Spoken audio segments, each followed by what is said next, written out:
Bonjour à tous et à toutes, bienvenue sur Edge Capital, votre chaîne boursière et financière. Aujourd'hui, petite vidéo sur Apple et son nouveau projet, l'Apple Car. Alors, ça fait déjà quelques années qu'on entend des rumeurs comme quoi Apple pourrait nous sortir une voiture, donc évidemment une voiture électrique qui pourrait concurrencer fortement Tesla. Tesla Apple serait donc vraiment en forte concurrence. Mais aujourd'hui, donc, il y a une interview de Morgan Stanley, donc une banque d'affaires américaine, qui a été faite à Bloomberg. Et Morgan Stanley s'attend à ce que Apple livre ses premiers véhicules en 2025. Bon, il y aurait évidemment que quelques exemplaires prévus pour une clientèle sans doute assez fortunée, puisque généralement, les premiers modèles qui sortent sont généralement ceux les plus chers. Et ce qui est assez étonnant, c'est que ça serait donc sur base d'un abonnement. Alors on peut se demander, mais pourquoi un abonnement? Si on se met à la place d'Apple, c'est une façon de fidéliser sa clientèle, d'avoir des revenus récurrents et facilement budgétisables, évidemment, au niveau comptable et financier. Et voilà, donc les premiers véhicules sortir en 2025, avec évidemment une augmentation progressive jusqu'en 2030. Et ce qui est aussi intéressant ici, voilà, selon les études récentes, les automobilistes et les passagers passent plus de 600 milliards d'heures dans les voitures chaque année. Donc c'est une donnée certainement qu'Apple a étudiée et que voilà, ils ont sûrement fait leur petit calcul pour voir le marché qui pourrait s'approprier. Alors il y a un autre ici site, bon, c'est en anglais mais c'est toujours par rapport à la prévision de Morgan Stanley.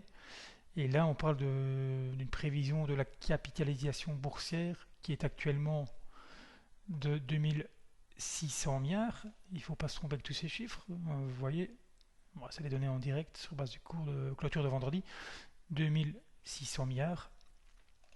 Et donc Morgan Stanley toujours nous dit que cette capitalisation pourrait doubler d'ici 2025, atteindre donc environ les 5000 milliards. C'est des chiffres tout à fait stratosphériques qui dépassent le PIB de plusieurs pays européens.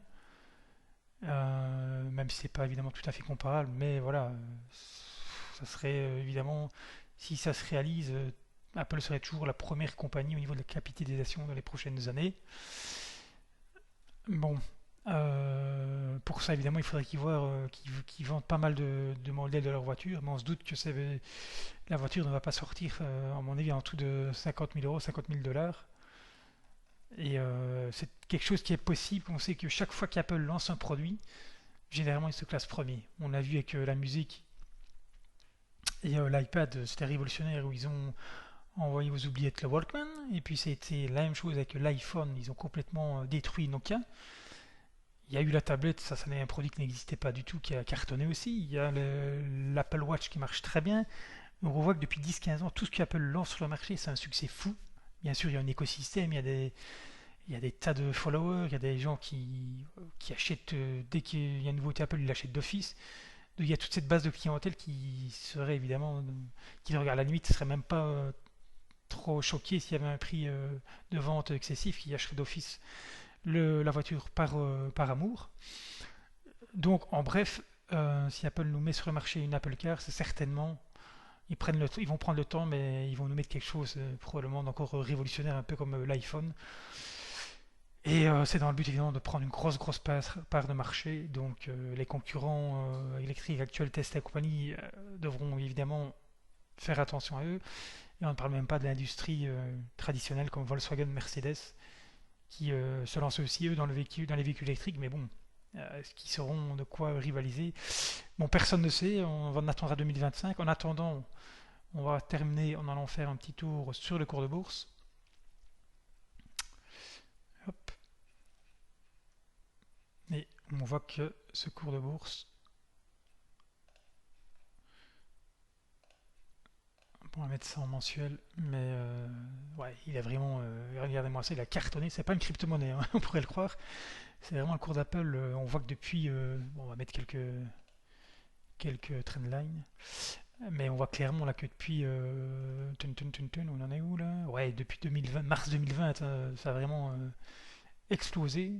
Une fois que la crise du Covid a battu son plein, on est reparti à la hausse furieusement, hein. On est passé de 60 dollars, on est pratiquement aujourd'hui à 160. C'est une hausse parabolique, ce n'est jamais sain de monter aussi fortement. Mais voilà, graphiquement, ça tient toujours.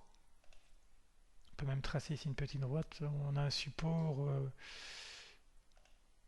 ici vers les 75 $. Bon, si ça venait à chuter, ça peut forcément certainement monter ou que ça pourrait chuter méchamment. Mais fondamentalement, il n'y a pas vraiment d'inquiétude pour l'instant.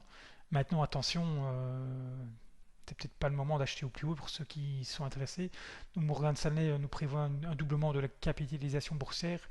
Donc ça veut dire un cours en gros à 320 $ d'ici 5 ans. Voilà, pour ceux qui sont intéressants, c'est toujours mieux d'acheter sur repli. Pourquoi pas si ça revenait ici vers les 130 $. C'est pas un conseil d'achat, mais ouais, c'est jamais l'idéal d'acheter au plus haut.